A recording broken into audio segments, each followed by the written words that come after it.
దేవాది దేవునికి స్తుతి ఘనత మహిమ ప్రభావములు చెల్లిస్తూ ఉన్నాము. ప్రభునందు ప్రియమైనటువంటి సహోదరి సహోదరులరా, ప్రభువైన యేసుక్రీస్తు వారి యొక్క నామంలో మీకు అందరికీ కూడా ప్రేమ వందనాలు తెలియజేస్తూ, ఆయన వాక్యమే సత్యము అనేటువంటి ఈ కార్యక్రమానికి మిమ్మల్ని అందరినీ కూడా ప్రేమతో ఆహ్వానిస్తూ ఉన్నాను. ప్రియులరా, మనము ఈ దినాలలో మరి విశ్వాస సంబంధమైనటువంటి విషయాలు మనము దేవుని యొక్క వాక్యంలో నుండి కొద్దిగా మనం ధ్యానం చేస్తూ ఉన్నాము. ఆ క్రమంలో మరి ఈ సమయంలో ఏబేలు యొక్క విశ్వాసాన్ని గురించి హెబ్రీ పత్రిక 11వ అధ్యాయము 4వ వచనాన్ని మనము చదువుకుందాం. హెబ్రీ పత్రిక 11వ అధ్యాయము 4వ వచనము. విశ్వాసమును బట్టి హేబెలు కయ్యను కంటే శ్రేష్టమైన బలి దేవునికి అర్పించెను. దేవుడు అతని అర్పణను గూర్చి సాక్ష్యమిచ్చినప్పుడు అతడు విశ్వాసమును బట్టి నీతిమంతుడని సాక్ష్యము పొందెను. అతడు మృతి పొందియు ఆ విశ్వాసము ద్వారా మాటలాడుచున్నాడు. అలాగనే ఆదికాండ గ్రంథం 4వ అధ్యాయము 4వ లేక 3వ వచనం నుండి చదువుకుందాం, లేక 2వ వచనం నుంచి చదువుకుంటే మనకు ప్రయోజనకరం. తరువాత ఆమె అతని తమ్ముడగు హెబెలును కనెను. హెబెలు గొర్రెల కాపరి, కయ్యను భూమిని సేద్యపరచువాడు. కొంతకాలమైన తర్వాత కయ్యను పొలము పంటలో కొంత యెహోవాకు అర్పణగా తెచ్చెను. హెబెలు కూడా తన మందలో తొలుచూలున పుట్టిన వాటిలో క్రొవ్విన వాటిని కొన్ని తెచ్చెను. యెహోవా హెబెలును అతని అర్పణను లక్ష్యపెట్టెను. కయీనును అతని అర్పణను ఆయన లక్ష్యపెట్టలేదు. కాబట్టి కయీనుకు మిక్కిలి కోపము వచ్చి అతడు తన ముఖము చిన్నబుచ్చుకొనగా యెహోవా కయీనుతో, నీకు కోపమేలా, ముఖము చిన్నబుచ్చుకున్నావేమి? నీవు సత్క్రియ చేసిన ఎడల తల ఎత్తుకొనవా? ప్రార్థన చేద్దాం. పరిశుద్ధుడా, ప్రేమగల తండ్రి, నీకు స్తోత్రాలు. ఈ సమయంలో నీ గ్రంథంలో ఉన్నటువంటి నీ మాటలను మేము చదువుకున్నాం. ప్రభువా, మేము చదువుకున్నటువంటి ఈ మాటలను మీరే మాకు తేటగా వివరించి బోధించండి. ఇందులో ఉన్న సత్యాలను, భావాలను మీరే మాకు తేటగా బయలుపరచండి. ఆ సత్యాలను అనుసరించి నడుచుచు మిమ్మల్ని మహిమపరుస్తూ మీరిచ్చినటువంటి ఆశీర్వాదాలన్నీ అనుభవిస్తూ ముందుకు సాగుచూ నీ రాజ్యం చేరే భాగ్యం మాకందరికీ దయచేదురని మా రక్షకుడు ప్రభువైన యేసుక్రీస్తు నామమున ప్రార్థన చేయుచున్నాము తండ్రి, ఆమేన్. ప్రభునందు ప్రేమైనటువంటి స్నేహితులారా, సోదరి సోదరులారా, మనం చదువుకున్నటువంటి ఈ వాక్య భాగాలలో హెబెలు యొక్క విశ్వాసమును గురించి మనము ధ్యానం చేయబోతా ఉన్నాం. ఎందుకంటే ఇక్కడ కయీను, హెబెలు వీరిద్దరూ కూడా అన్నదమ్ములు. వీరిద్దరూ కూడా దేవునికి అర్పణలు తీసుకొచ్చారు. కానీ హెబెలు యొక్క అర్పణను దేవుడు అంగీకరించినట్లుగాను, కయీనును అతని అర్పణను దేవుడు అంగీకరించినట్లుగాను మనం చూస్తూ ఉన్నాం. మరి ఎందుకు దేవుడు హెబెలు అర్పణ అంగీకరించాడు? ఎందుకు దేవుడు కయ్యను అర్పణను ఎందుకు అంగీకరించలేదు అనేది మనము ఇక్కడ ఆలోచన చేయాలి ప్రియులారా. ఎందుకంటే మనము కూడా దేవుని బిడ్డలముగా మనము కూడా దేవునికి అర్పణలు అర్పిస్తూ ఉంటాం. ఇప్పుడు మనము అర్పణలు అంటే మనం ఇక్కడ బలులేమి మనం అర్పించం, కానీ మరి మన విశ్వాస జీవితంలో మనము దేవునికి అనుదినము అర్పించవలసినటువంటి అర్పణలను గురించి దైవ గ్రంథంలో పేతురు పత్రిక మరి మొదటి పత్రిక 2వ అధ్యాయములో ఈ విధంగా మనము చదువుతూ ఉన్నాం. చూడండి, 5వ వచనంలో 2వ అధ్యాయం 5వ వచనం పేతురు మొదటి పత్రికలో, యేసుక్రీస్తు ద్వారా దేవునికి అనుకూలములగు ఆత్మ సంబంధమైన బలులు అర్పించుటకు పరిశుద్ధ యాజకులుగా ఉండునట్లు మీరును సజీవమైన రాళ్ల వలె ఉండి ఆత్మ సంబంధమైన మందిరముగా కట్టబడుచున్నారు అని వ్రాయబడి ఉంది. ప్రియులరా, మనము చదువుకున్నటువంటి భాగంలో దేవునికి అనుకూలములకు ఆత్మ సంబంధమైనటువంటి అర్పణ అన్నాడు. ఆత్మ సంబంధమైన అర్పణలు అంటే, బలులు అంటే, ప్రియులరా, మనము దేవుని సన్నిధికి వెళ్ళినప్పుడు మరి మనము దేవునికి కీర్తనలు పాడతాం, పాటలు పాడతాం, అలాగే ప్రార్థనలు చేస్తాం. అట్లాగనే మన జీవితంలో మనము చేసేటువంటి మరి క్రియలు అన్నీ కూడా ఒక అర్పణగానే మనము అనుకుని ఈ యొక్క వాక్యాన్ని మనం ధ్యానం చేయాలి. ఎందుకంటే మనం చేసేటువంటి ప్రతి పని కూడా దేవునికి అంగీకారయోగ్యమైనదిగా ఉండాలి. మనము దేవుని సన్నిధిలో, మన విశ్వాస జీవితంలో, మన జీవిత దినములన్నిటిలో కూడా మనము చేసేవన్నీ కూడా వ్యక్తిగత జీవితంలో కానీ, కుటుంబ జీవితంలో కానీ, సంఘ జీవితంలో కానీ, సేవా జీవితంలో కానీ మనము చేసేటువంటి ప్రతి పని కూడా ఒక అర్పణే. ఎందుకంటే మన జీవితమే ఒక అర్పణగా దేవునికి అర్పణ చేసుకోవాలని రోమాపత్రిక 12వ అధ్యాయం 1వ వచనంలో చెప్పబడింది. కాబట్టి మనము దేవుని బిడ్డలం కనుక దేవుని కొరకు మనం ఏది చేస్తామో అది ఆయనకు అర్పించేటువంటి అర్పణ అని నేను మీకు జ్ఞాపకం చేస్తూ ఉన్నాను. అయితే మరి హెబేలు యొక్క అర్పణను దేవుడు అంగీకరించడానికి గల కారణం ఏమిటి? ఇక్కడ చూడండి, హెబ్రీ పత్రిక 11వ అధ్యాయము 4వ వచనంలో మనం చూసినప్పుడు అక్కడ ఏమనుందంటే, విశ్వాసమును బట్టి హెబెలు కయీను కంటే శ్రేష్టమైన బలి దేవునికి అర్పించాను అనే మాట చూస్తూ ఉన్నాం. ప్రియులారా, గమనించండి, ఇక్కడ విశ్వాసమును బట్టి అనే మాట చూస్తున్నాం. విశ్వాస జీవితములో మనము విశ్వాసము కలిగి ఏదైనా దేవునికి మనం చేయాలి. ప్రియులారా, మనము దేవుని కొరకు ఏది చేసినా ఆ చేసేటువంటి పని వెనక దేవుని పట్ల మనకు కలిగి ఉన్నటువంటి విశ్వాసమే ముఖ్యం. కనుక విశ్వాసముతో మనము దేవునికి అర్పించాలి. ఇదొక కారణం. రెండవది ఏంటంటే, శ్రేష్టమైన బలి అన్నాడు. అంటే దేవునికి మనము ఇచ్చేది ఏదైనా కానీ అది శ్రేష్టమైనదిగా ఉండాలి. శ్రేష్టమైనటువంటి విధానములో, శ్రేష్టమైనటువంటి రీతిగా, శ్రేష్టమైనటువంటి దేవునికి శ్రేష్టమైనటువంటి బలిని అర్పించాలి అని ఇక్కడ వ్రాయబడి ఉంది. ప్రియులారా, తర్వాత మనము ఆదికాండము 4వ అధ్యాయములో చూస్తే ఇక్కడ కయీను అర్పణకు హెబెలు అర్పించినటువంటి అర్పణకు మనము తేడాలను మనం ఇక్కడ చూస్తూ ఉన్నాం. చూడండి, ఆదికాండము 4వ అధ్యాయము 2వ వచనంలో చివరి లైన్లో చూసినట్లయితే, హెబెలు గొర్రెల కాపరి, కయీను భూమిని సేద్యపరచువాడు. వీరిద్దరూ కూడా అన్నదమ్ములు. వీరిద్దరూ కూడా దేవుని దగ్గరికి అర్పణలు తీసుకొచ్చారు. ఒక ఆయనేమో వ్యవసాయదారుడు, ఒక ఆయనేమో గొర్రెల కాపరి. కాబట్టి వీరిద్దరూ కూడా 2 రకాల వృత్తులు కలిగి ఉన్నారు, వాస్తవమే. అయితే ఇక్కడ 3వ వచనంలో చెప్పబడ్డది ఏంటంటే, కొంతకాలమైన తర్వాత కయీను పొలము పంటలో కొంత, చూడండి, యెహోవాకు అర్పణగా తెచ్చాను అని మాట చూస్తున్నాం. పొలము పంటలో కొంత. మీరు గమనించారో లేదో, ద్వితీయోపదేశ కాండంలో, లేవియ కాండంలో కూడా దేవుడు మరి ఇశ్రాయేలు ప్రజలకు వారికి దేవునికి తీసుకొని రావాల్సినటువంటి అర్పణ విషయంలో కొన్ని నియమాలు, నిబంధనలు పెట్టాడు.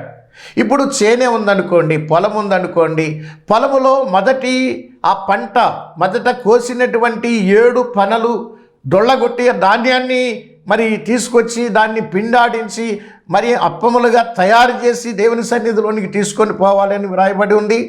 అలాగే ఫలవృక్షాల యొక్క పంట మనం చూసినప్పుడు మొదటిగా పండినటువంటి ఆ పక్వమైనటువంటి ఫలాలను మరి తీసుకుని గంపలోనికి తీసుకుని ఆ శ్రేష్టమైనటువంటి పళ్ళు తీసుకొని మరి దేవుని మందిరానికి తీసుకొని అర్పణగా తీసుకొని రావాలని అక్కడ దేవుని యొక్క వాక్యంలో రాయబడింది. అయితే మనం ఇక్కడ ఏం చూస్తున్నామంటే, కయీను పొలము పంటలో కొంత అని ఉంది తప్ప పొలము పంటలో మొదటి భాగమని లేదు. ఇక్కడ పొలము పంటలో మొదటి ఫలాలు అనేటువంటి మాట లేదు. ఏదో కొంత తనకు తోచినట్టుగా ఏదో పట్టుకొచ్చాడు తప్ప అక్కడ నేను తీసుకొని పోయేటువంటి అర్పణ ఇది దేవునికి అనే విశ్వాసం అతనికి లేదు. మరి నా దేవుడు గొప్పవాడు, గొప్పవాడైనటువంటి దేవునికి నేను తీసుకుని వెళ్ళేటువంటి అర్పణ కూడా గొప్పదిగా శ్రేష్టమైనదిగా ఉండాలి. అందుకని నేను ఈ ఏదో కొంత కాదు, ఒక ప్రత్యేకమైనటువంటి రీతిలో ప్రథమముగా పండినటువంటి ఫలాలే నా దేవునికి నేను తీసుకొని పోవాలనేటువంటి విశ్వాసం అతనికి లేదు. తర్వాత ఇక్కడ మరి ఏబేలు యొక్క అర్పణ చూడండి. ఏబేలు అర్పణ తీసుకొని వెళ్ళేటప్పుడు ఆయన ఎటువంటి శ్రద్ధ తీసుకున్నాడు ఒకసారి మీరు గమనించండి. 4వ వచనంలో చూడండి, ఏబేలు కూడా తన మందలో తొలుచూలు పుట్టిన వాటిలో అన్నాడు. చూడండి, మందకెళ్ళాడు, మందలో ఉన్నటువంటి పశువులన్నిటిలో తొలుచూలు పుట్టినటువంటి పశువులన్నిటినీ కూడా పక్కన పెట్టాడు. ఆ తర్వాత ఈ తొలుచూలు పుట్టిన వాటిలో క్రొవ్విన వాటిని మళ్ళా తీశాడు. చూడండి, దేవునికి అర్పణ అర్పించేటువంటి విషయంలో మరి ఏబేలుకున్నటువంటి శ్రద్ధ ఎంత గొప్పదో మీరు ఆలోచన చేయండి. దేవుడు ఏం చూస్తున్నాడు? నువ్వు పాట పాడినా, నువ్వు ప్రార్థన చేసినా, నువ్వు దేవునికి కానుకిచ్చినా, దేవుని పరిచర్య చేసినా, ఏ విధంగా నువ్వు చేస్తున్నావు, ఏ విధంగా నువ్వు దేవునికి అర్పణ అర్పిస్తున్నావు, నీ జీవితంలో ఎవరిని ప్రథమముగా పెట్టుకుని ఎవరిని శ్రేష్టమైన వాడిగా ఎంచి నీవిచ్చేది శ్రేష్టమైనదిగా ఉండాలి అనేటువంటి విశ్వాసము నీకున్నదంటావా? ఇక్కడ ఏబేలు అటువంటి విశ్వాసాన్ని కలిగి ఉన్నాడు. నేను తీసుకుని వెళ్ళేటువంటి అర్పణ మనుషులకు కాదు, నా దేవునికి నేను అర్పణ తీసుకొని పోతున్నాను. నా దేవుడు గొప్పవాడు గనుక నాకున్న వాటిలో గొప్ప వాటిని, శ్రేష్టమైనటువంటి వాటిని నేను తీసుకొని వెళ్ళాలని చెప్పి మందలోకి వెళ్ళి తొలుచూలు పుట్టిన వాటిని అన్నిటినీ కూడా ప్రక్కన పెట్టి వాటిలో మళ్ళా కొవ్విన వాటిని తీసుకుని అవి పట్టుకొని వెళ్ళి దేవునికి అర్పణగా అర్పించినట్టుగా మనం ఇక్కడ చూస్తాం. అందుకని కయీను కంటే ఏబేలు అర్పించినటువంటి అర్పణ శ్రేష్టమైనదని దేవుని యొక్క వాక్యం సెలవిస్తూ ఉంది. అందరూ దేవుని పని చేస్తారు, అందరూ దేవునికి కానుకలు ఇస్తారు, అందరూ పాటలు పాడతారు, అందరూ ప్రార్థన చేస్తారు, అందరూ దేవుని పరిచయం చేస్తారు. అయితే అందరూ మరి ఈ విధానంగా చేస్తున్నారా? నేను దేవునికి పాట పాడుతున్నాను, నేను నా దేవునికి ప్రార్థన చేస్తున్నాను, నా కానుక నేను దేవునికి ఇస్తున్నాను అనేటువంటి భావము, అనేటువంటి విశ్వాసము ఈనాడు ఈ క్రైస్తవులలో ఎంతమందికి ఉన్నది? నేను పోయేది సృష్టికర్త అయినటువంటి దేవుని సన్నిధికి, నా రక్షకుడైనటువంటి దేవుని సన్నిధికి, నా రక్షణ కొరకు తన జ్యేష్ఠ కుమారుణ్ణి నా కొరకు అర్పించినటువంటి ఆ దేవునికి నా అర్పణ తీసుకొని పోతున్నాను, నా దేవునికి ఎటువంటి అర్పణ తీసుకొని పోవాలి అనేటువంటి ఆలోచనతో దేవునికి అర్పణలు అర్పిస్తున్నారా? హెబేలు యొక్క అర్పణను దేవుడు ఎందుకు అంగీకరించాడు? హెబేలు యొక్క జీవితము దేవునికి అంగీకారముగా ఉన్నది ప్రియులారా. అందుకని ఇక్కడ ప్రత్యేకంగా రాయబడి ఉంది. ఇక్కడ చూడండి, ఆదికాండము 4వ అధ్యాయములో 4వ వచనం 3వ లైన్లో అన్నాడు, యెహోవా ఏబేలును అతని అర్పణను లక్ష్యపెట్టి. అర్పణ ముఖ్యం కాదు, ఇక్కడ అర్పించేవాడు ముఖ్యం. గుర్తుపెట్టుకోండి, వీరిద్దరి గురించి ఇదే మాట రాయబడి ఉంది. యెహోవా ఏబేలును అతని అర్పణను లక్ష్యపెట్టెను, కయీనును అతని అర్పణను ఆయన లక్ష్యపెట్టాడు. అర్పణ ముఖ్యమా, అర్పించేవాడు ముఖ్యమా? ఆలోచన చేయాలి ఈ సంగతి. అందరూ అర్పిస్తారు అర్పణ, కానీ అర్పించేటువంటి వాణిని బట్టియే దేవుడు ఆ అర్పణను అంగీకరిస్తాడు. అర్పించే వాణిలో విశ్వాసం ఉండాలి. అర్పించే వాణిలో దేవునికి నేను అర్పిస్తున్నాను కనుక నేను శ్రేష్టమైనదే నా దేవునికి అర్పించాలి అనేటువంటి ఆలోచన ఉండాలి. ఏదో అనాలోచనగా కయ్యనులాగా ఏదో కొంత, కయ్యనులాగా ఎప్పుడో ఒకప్పుడు రావటం దేవుని మందిరానికి, ప్రార్థన అయిపోయిన తర్వాత, పాటలు అయిపోయిన తర్వాత, సకం అయిపోయిన తర్వాత ఆఖరికి ఒకరికి దౌర్భాగ్యులు ఉంటారండి. ఆశీర్వాద ప్రార్థనకు ముందు వస్తారండి ఈ పనికిమాలోళ్ళు. ఏంటి నువ్వు ఎందుకు వచ్చావు? అసలు నీకు అసలు దేవుని సన్నిధి అంటే నీ ఉద్దేశం ఏంటి? అసలు ఏ విధమైన ఆలోచన ఉంది, ఏ విధమైన విశ్వాసం ఉంది దేవుడు అంటే నీకు? నీ అర్పణ దేవుడు అంగీకరిస్తాడా? నీ రాకని దేవుడు అంగీకరిస్తాడా? నీ వచ్చినందుకు దేవుడు సంతోషిస్తాడా? కొంతమంది మధ్యలోంచి వెళ్ళిపోతూ ఉంటారు పనికిమాలోళ్ళు. వీళ్ళ అర్పణ అంగీకరిస్తాడా? వీళ్ళ ఆరాధన అంగీకరిస్తాడా? వీళ్ళ పాటలు అంగీకరిస్తాడా? వీళ్ళ కానుకలు అంగీకరిస్తాడా? ఆయన మాటలు వినకుండగా, ఆయన చెప్పింది చేయకుండగా నీ ఇష్టం వచ్చినప్పుడు వచ్చి నీ ఇష్టం వచ్చినప్పుడు పోతే నీ అర్పణ ఎవడు అంగీకరిస్తాడు? కయీను చేసింది అదే. కయీను దేవునికి అంగీకారంగా లేడు. అసలు దేవుడు అనేటువంటి స్పృహ అతనికి లేదు. దేవుని పట్ల అతనికి విశ్వాసమే లేదు. నా దేవుని మందిరానికి నేను పోతున్నాను అనేటువంటి ఆ కాన్సెప్ట్ లేకపోతే ఆ యొక్క ఆలోచనే లేదు. ఈనాడు ఎంతమంది ఉన్నారు దేవునిని చులకనగా చేసి, చూడండి సందా సంచిలో అడుక్కునేవాడికి వేసినట్లు రూపాయలు వేస్తూ ఉంటారు. దేవుణ్ణి ఎంత గణపరుస్తున్నావు కదా నువ్వు నీ అర్పణ ద్వారా. అసలు నువ్వు సందా పెట్టెలో వేసేటువంటి కానుక అది దేవునికి అనేటువంటి ఆలోచన నీకుందా? అసలు ఆ దేవుడు ఎటువంటి వాడో నీకు తెలుసా? నువ్వు నమ్మినటువంటి నీ దేవుడు ఎంత గొప్పవాడో నీకు తెలుసా? నువ్వు అసలు నమ్ముకున్నావా లేదా? అసలు నువ్వు నమ్ముకోకపోతే అసలు ఆ చందాపెట్టలో కానుక వేసేటువంటి యోగ్యత కూడా అర్హత కూడా లేదు. నువ్వు వేయకు. అసలు దేవుని మందిరానికి వచ్చినప్పుడు మనం వెళుతున్నది దేవుని సన్నిధికి అనేటువంటి స్పృహతో మనం దేవుని సన్నిధికి వెళ్ళాలి.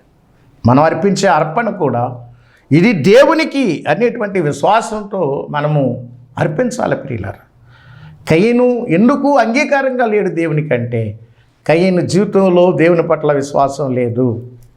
ఇది దేవునికి ఇస్తున్నాను ఈ అర్పణ అని ఆలోచన లేకుండా ఏదో కొంత ఎవరికో ఒక మనిషినికి లేకపోతే ఏదో దానం చేసినట్టుగా పట్టుకొచ్చి పొలము పంటలో కొంత తెచ్చాడని బైబిల్ చెప్తా ఉంది. పిల్లలు గుర్తుపెట్టుకోండి, హేబెలు అతని అర్పణ అంగీకరించబడడానికి గల కారణం ఏమిటంటే, హేబెలు విశ్వాసముతో నేను నా దేవునికి అర్పణ అర్పిస్తున్నానని చెప్పి మందలోనికి వెళ్ళి తులుచూలు పుట్టిన వాటిలో క్రొవ్విన వాటిని పట్టుకొని వెళ్ళి దేవునికి అర్పణ అర్పించాడు. కనుక కయీను యొక్క విశ్వాసము, కయీను యొక్క భక్తి, కయీను దేవుని పట్ల కలిగి ఉన్నటువంటి శ్రేష్టమైనటువంటి ఆలోచనను బట్టి, హేబెలు యొక్క శ్రేష్టమైనటువంటి ఆలోచనను బట్టి దేవుడు హేబెలు యొక్క అర్పణ అంగీకరించినట్టుగా మనం చూస్తూ ఉన్నాం.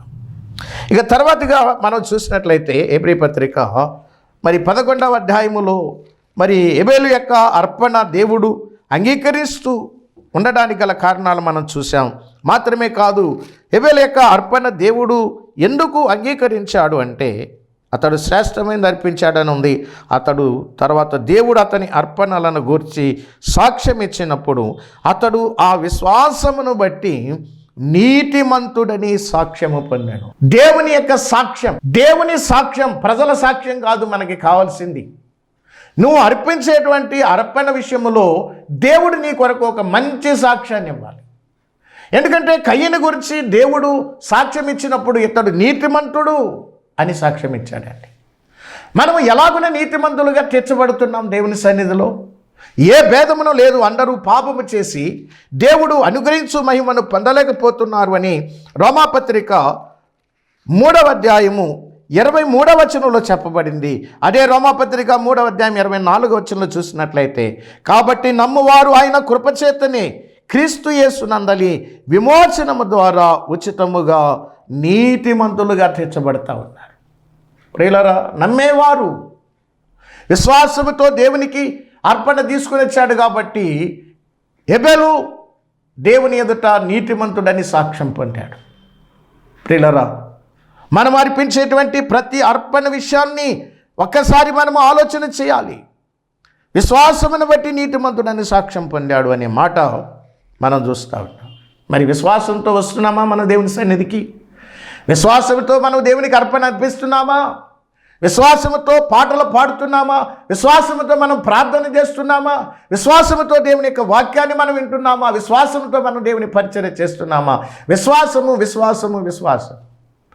మనము చేసేటువంటి భక్తి సంబంధమైనటువంటి ప్రతి క్రియలోనూ దేవుని పట్ల విశ్వాసము కలిగి ఆ క్రియలు మనం చేసినప్పుడు దాన్ని బట్టి మనము దేవుని ఎదుట సాక్ష్యాన్ని పొందుతాం. కయీను ఎందుకు ఈ సాక్ష్యాన్ని పొందలేదు? కయీనుకు దేవుడు ఎటువంటి సాక్ష్యాన్ని ఇవ్వలేదు. పైగా కయీను తన అర్పణ దేవుని అంగీకరించలేదని చెప్పి ఏం చేశాడంట? కాబట్టి కయీనుకు మిక్కిలి కోపము వచ్చి అతడు తన ముఖమును చిన్నబుచ్చుకున్నాడంట. ఏమొచ్చిందంట? కోపం వచ్చిందంట. దేవుని మీద కోపగిస్తావా నువ్వు సత్క్రియ చేస్తే తల ఎత్తుకోవా? నువ్వు సత్క్రియలు చేయకుండగా, దేవుని పట్ల విశ్వాసం లేకుండగా, అనాలోచనగా దేవుని సన్నిధికి వచ్చి అనాలోచనగా దేవునికి అర్పణ అర్పించి పైగా దేవుని మీద కోపగిస్తావా? ఏమి దౌర్భాగ్యం ఇది! మిక్కిలి కోపం వచ్చిందంట, ముఖము చిన్నబుచ్చుకున్నాడట. ఎందుకని ముఖము చిన్నబుచ్చుకోవాలి? దైవ సన్నిధికి వచ్చి నువ్వు తలెత్తుకోవాలి కదా. దేవుడు మన తలలను పైకెత్తడానికి సిలువలో ఆయన తల వాల్చివేశాడు. నీ పాపమును బట్టి, నా పాపమును బట్టి అవమానముతో కృంగి కృషించి నశించి అవమానాలను బట్టి తల దించుకొని జీవిస్తున్నటువంటి నన్ను తల ఎత్తడానికి యేసు ప్రభు సిలువలో రక్తాన్ని కార్చి చనిపోయి సమాధి చేయబడి తిరిగి లేచాడు. ఆ ప్రభువుకు నువ్వు అర్పణ తెచ్చేటప్పుడు తల ఎత్తుకునే అర్పణ తేవాలి కదా.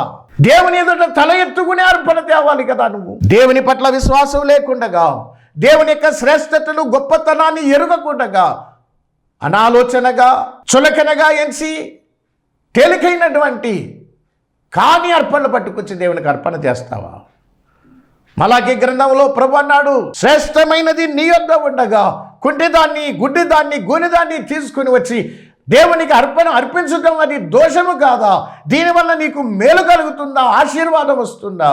దీనివల్ల నీకు శాపమే కదా అన్నాడు. హేబేలు యొక్క అర్పణ, హేబేలు యొక్క విశ్వాసాన్ని మనం ఇక్కడ చూస్తాం. మరి ఒక మాట, అతడు మృతి పొంది ఆ విశ్వాసము ద్వారా మాటలాడుచున్నాడు. ప్రియులారా, హేబేలు యొక్క అర్పణ దేవుడు అంగీకరించడానికి కారణం పదే పదే ఈ వాక్యంలో రాయబడినటువంటి మాట ఏంటంటే, చూడండి 4వ వచనంలో విశ్వాసమును బట్టి, తర్వాత విశ్వాసము ద్వారా మాట్లాడుచున్నాడు. 3 సార్లు విశ్వాసము విశ్వాసము విశ్వాసము ద్వారా అనే మాటలు మనం చూస్తాం. ఎందుకు దేవుడు హేబేలు యొక్క అర్పణ అంగీకరించాడు అంటే, హేబేలు దేవునికి అంగీకారంగా ఉన్నాడు.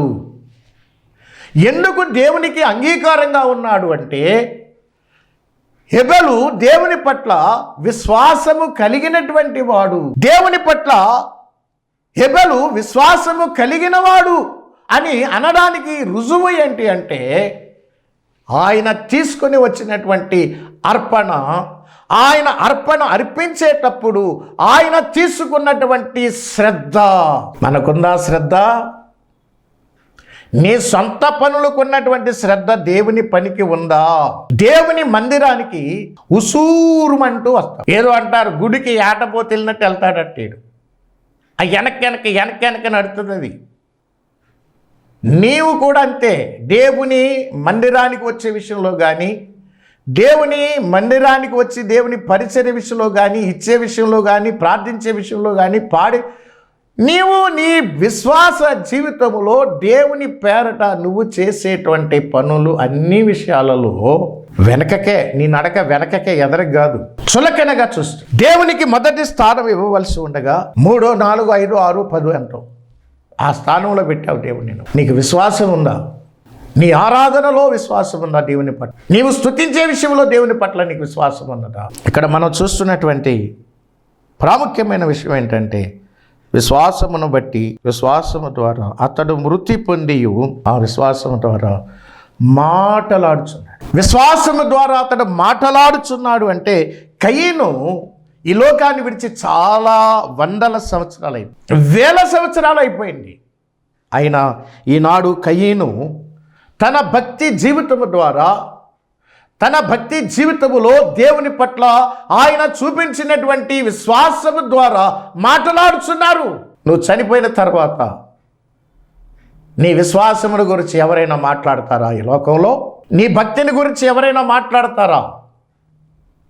నీవు మంచి విశ్వాసివని, దేవుని పట్ల మంచి విశ్వాసాన్ని నువ్వు కనబరుస్తూ జీవించావని, దేవుని పట్ల ఒక శ్రేష్టమైనటువంటి భావాన్ని కలిగి, శ్రేష్టమైనటువంటి వాటిని దేవునికిచ్చి, శ్రేష్టమైనటువంటి దేవుణ్ణి శ్రేష్టమైనటువంటి రీతిలో ఆరాధన చేశావు అని నీ గురించి సాక్ష్యం ఉంటుందా? ఆలోచన చేయి ప్రియమైన స్నేహితుడా, సోదరి. విశ్వాసము ద్వారా ఆయన మాట్లాడుచున్నాడు. మాట్లాడేటువంటి విశ్వాసం. మనుషులు మృతి చెందుతారు కానీ మన క్రియలు మృతి చెందవు, మన విశ్వాసము మృతి చెందదు. విశ్వాసముతో మనం చేసినటువంటి ప్రతి క్రియకు దేవుడు ప్రతిఫలం ఇవ్వబోతుంది. హేబేలు యొక్క విశ్వాస జీవితంలో మనం చూస్తున్నాం. 3 సార్లు రాయబడింది ఈ మాటల్లో, విశ్వాసము విశ్వాసము విశ్వాసము. హేబేలు యొక్క విశ్వాసాన్ని దేవుడు కొనియాడుతూ సాక్ష్యం ఇచ్చాడు.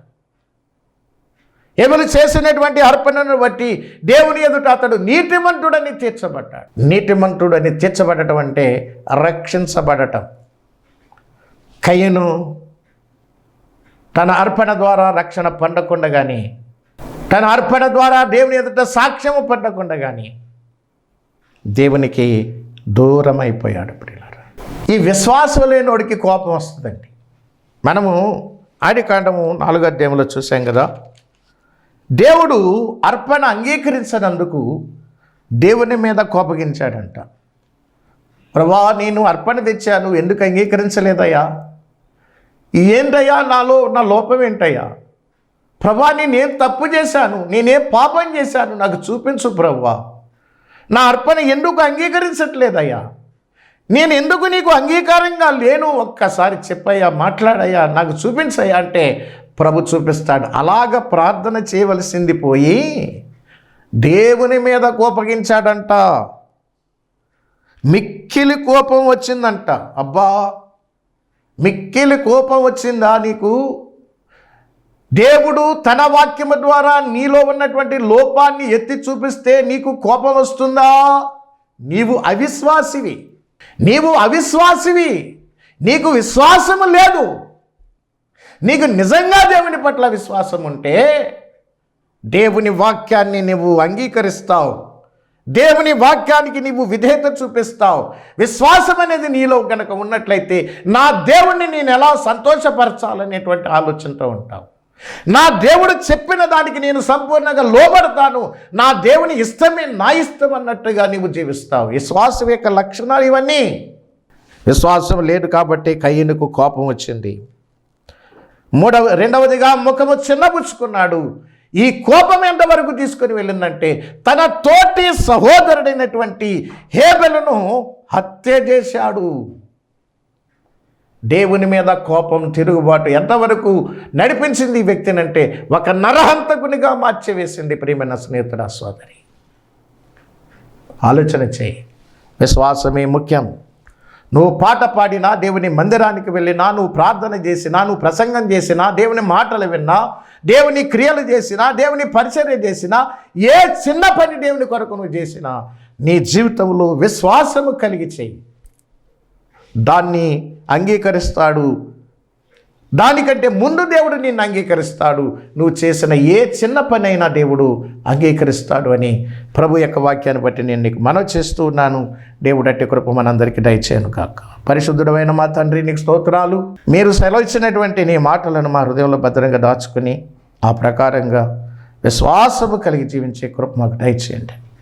యేసు క్రీస్తు ప్రభు నామమును బట్టి ప్రార్థన చేసి వేడుకుంటున్నాము తండ్రి. ఆమేన్.